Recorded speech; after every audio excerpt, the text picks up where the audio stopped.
So the latest update on the terrarium. I got all the inside waterproof now with pond shield. Hold on, let me turn off this Bluetooth speaker. I was listening to Ben Shapiro as I was doing this. Anyway, so got the inside all covered with pond shield. Just put the last coat on. I only used 2 coats and what I had left over for the bottom part. I read this part because it looked kind of light. No, it looks all right. Looking good. This part here, I'm going to put some trim on.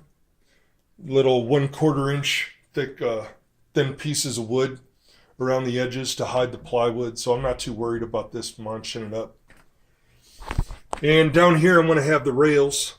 So the rails will cover that.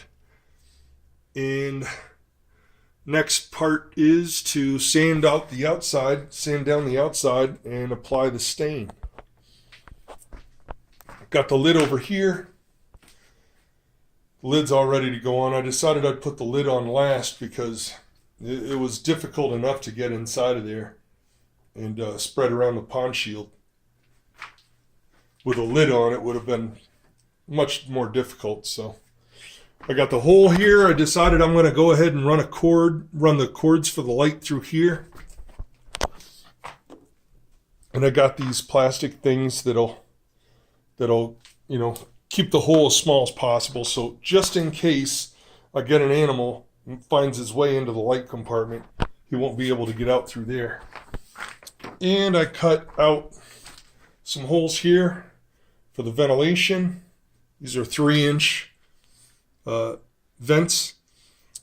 And later on, I'm going to cut another 2 holes down here on the bottom, over here on this side. So I got 2 more of these that I'll put in. I'll wait until after all this stuff is dry. One thing about the pond shield I found is the recipe of you get two different parts of the pond shield, part A, part B. Part B, if I remember correctly, is clear, and you mix that with a denatured alcohol. And they recommend, if you use a cup of the part B, you use a 1/4 cup of the denatured alcohol for the first coat. I found that made it a little bit too thin. Oh yeah, by the way,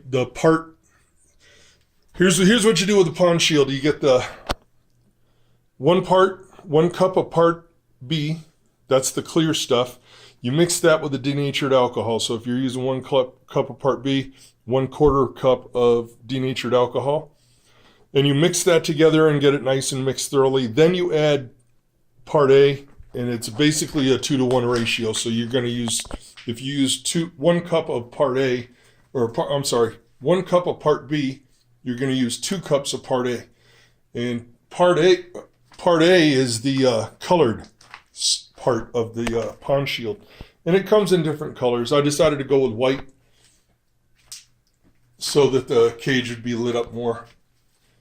White reflects light, black absorbs light, blue somewhere in between. I decided to go with white, just my preference. But mixing it up at that ratio, I found it to be a little bit too runny. And I don't know if you can see it, but you can see some parts here where it kind of ran down. That's the first coat that I put on. That's what that's from. So I mixed it up a little bit thicker this time. I decided not to roll with the fiberglass on the edges and to mash that down with pond shield. I decided against doing that. I think this structure is going to be strong enough. I'm not going to have water sitting in it. The water is going to be in a bowl. So I really don't think it's necessary. But if this thing just falls apart on me, I will update you all and let you know. But I don't think it will. I think that's going to be enough for the purposes I'm going to use it for. Substrate tray. It's going to be this part. It's about 5.5 inches deep.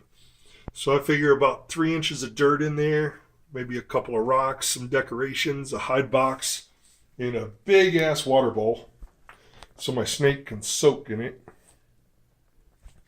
And this part is going to be the, I'm going to install a little door here, another one here. The screen is going to sit down in this little recessed part. Little recess is going to sit down right on top of that. And that way I can take it in or out as I want to. Haven't really figured out how I'm going to do this yet as far as securing the screen so that whatever snakes or lizards or whatnot are in this cage so that they can't push it up and wind up in the light compartment. But I don't know. It's my first time trying this, so I figure if I make a mistake, it's expected. I can always just throw this on the burn pile, start all over. I've learned a lot since I started this project. What I'll do different next time, what I'll do the same, what I'll keep, what I'll throw out. One thing I advise is if you're going to start a project like this, a table saw is immensely helpful. If you want the corners to be perfectly square and you want all the seams to fit perfectly together, you need to make accurate cuts, and that's damn near impossible to do without a table saw and or a chop saw. So I used just hand tools like those right there. And I don't know, I thought I did a pretty good job, but you can see some inaccuracies here and there because it wasn't a perfect cut. Therefore, it wasn't a perfect fit. Like, for example, you can see some of the gaps down here on the bottom trim. That's because the bottom part of the plywood, when I trimmed it, it just didn't, I didn't make an accurate cut around the outside of the plywood. So that's all I got.